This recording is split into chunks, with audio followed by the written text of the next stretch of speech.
Jadi selanjutnya memiliki penuh harta, barang yang berharga, orang yang muayyan. Terus habis itu yang pertama tuh orang yang berwakaf, al-wakif. Jadi orang yang wakaf, yang mewakafkan harta itu disebut al-wakif. Yang kedua itu benda yang diwakafkan, jadi al-wakif memberikan benda atau berupa barang atau uang atau apapun itu yang berharga, nah itu disebut mauquf. Yang di sini syarat-syaratnya itu barang yang diwakafkan harus barang-barang berharga. Terus habis itu kalaupun uang nominalnya itu ya nggak boleh sedikit, kayak ada berapa paling sedikit gitu. Terus harta yang diwakafkan harus diketahui kadarnya. Nah, apabila harta itu tidak diketahui jumlah majhul, pengalihan milik ketika itu tidak sah. Nah, harta yang diwakafkan harus milik oleh orang yang berwakaf. Jadi benar-benar yang al-wakif itu dia benar-benar harta itu benar-benar milik al-wakif. Jadi nggak ada nantinya nggak ada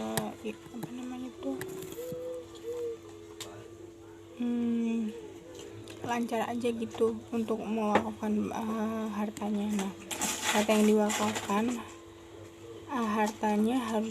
harta harus berdiri sendiri, tidak melekat kepada harta lain atau mufrazan. Nah, yang ketiga orang yang menerima wakaf, namanya al-makful alaih, atau sekelompok orang atau badan, lembaga hukum yang diberi tugas mengurus dan menerima barang wakaf atau nair. Nah, orang yang menerima wakaf diklasifikasikan menjadi dua. Nah, yaitu muayyan, yang artinya menerima wakaf jelas jumlahnya, apakah seorang, dua orang, atau sekumpulan orang yang semuanya memiliki kriteria tertentu dan tidak boleh diubah persyaratan bagi orang yang boleh memiliki harta. Yang demikian orang muslim yang merdeka dan kafrimni atau non muslim yang bersahabat yang memenuhi syarat tersebut boleh memiliki harta wakaf. Orang bodoh, hamba sahaya, dan orang gila tidak sampai menerima wakaf. Nah, di sini yang kedua, kriteria yang kedua itu ghairi muayyan. Nah, di sini tidak ditentukan kriteria secara rinci, seperti untuk orang kafir, orang miskin, tempat ibadah, makam, dan lain. Nah, syarat-syarat yang berkaitan dengan ghairu muayyan yaitu menerima wakaf hendaklah dapat menjadikan wakaf tersebut untuk kebaikan. Dengan wakaf dapat mendekatkan diri kepada Allah. Hal ini ditujukan hanya untuk kepentingan Islam saja. Nah, habis itu lafaz atau ikrar. Nah, lafaz atau ikrar wakaf sendiri, ucapan ikrar harus mengandung kata-kata yang menunjukkan kekal atau takbid. Tidak sah wakaf jika ucapannya dengan batas waktu tertentu. Ucapan ikrar dapat direalisasikan segera atau tanjis tanpa disangkutkan dan atau digantungkan kepada syarat tertentu. Nah, ucapan ikrar bersifat pasti.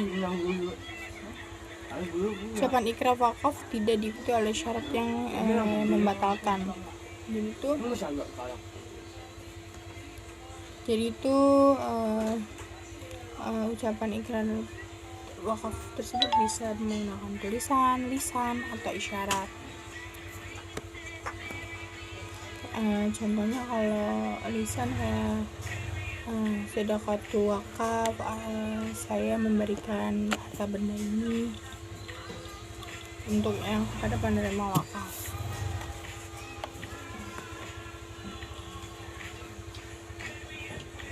Nah, nazir adalah pihak pertama yang menerima harta benda dari wakif, menerima harta benda wakaf dari wakif.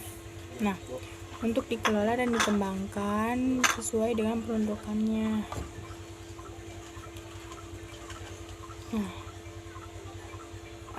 hikmah dan keutamaan wakaf sendiri itu memiliki keutamaan yang banyak banget, yang banyak sekali. Wakaf merupakan amal ibadah yang belum banyak dilakukan oleh kaum muslimin. Wakaf itu termasuk amal jariah. Disitu hal ini disebabkan wakaf tersebut berupa harta atau benda yang dicintai seperti tanah, bangunan, dan lainnya.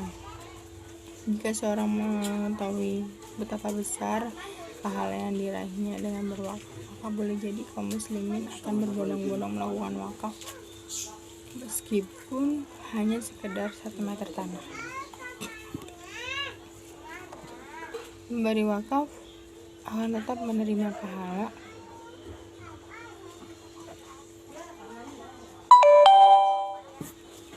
selama